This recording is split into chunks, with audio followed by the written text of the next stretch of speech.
Magandang araw! Nurse Annie, isang pasyenteng may diabetes type 1 at diabetes nurse educator. So, pag-usapan naman natin ngayon ang diabetes complication. Komplikasyon, oo, nakakatakot yun, no? Hanggat maaari, ayaw nating umabot sa magkaroon tayo ng diabetes complication. So, sino ba ang maaring magkaroon ng diabetes complication? Lahat ng merong may diabetes, whether you're type 1, type 2, kung ikaw ay hindi kontrolado ang iyong blood sugar level, ang ating pag tayo ay nagpapa-check up at hindi talaga nakokontrol ang blood sugar, so maaring maumpisahan na rin ng maagang complication. So pag sinabing diabetes complication, ito yung mula ulo hanggang paa, yung pagkasira ng ating maliliit at malalaking ugat.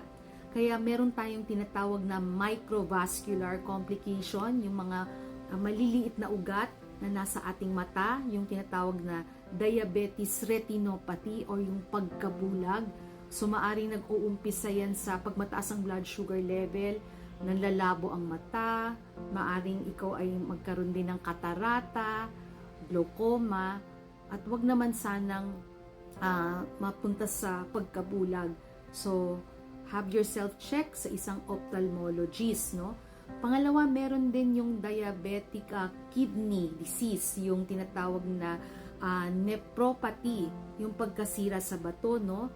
So, pag maraming asukal sa ating dugo, nasisira din ang ating bato, no? So, hanggat maaari magpa-check up sa isang nephrologist, yung specialista sa kidneys. Pangatlo, meron ding tinatawag na neuropathy, yung nagkakaroon ka na ng pamamanhid sa iyong kamay, sa paa.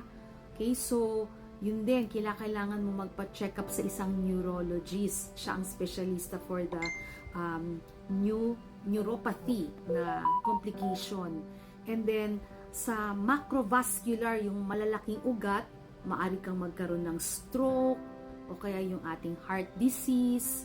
Huwag naman sana yung maatakihin sa puso, no? O meron din yung tinatawag na peripheral vascular disease. So kung tutuusin, mula ulo nga at hanggang paa ang pwedeng sirain ng diabetes kapag hindi kontrolado ang ating blood sugar.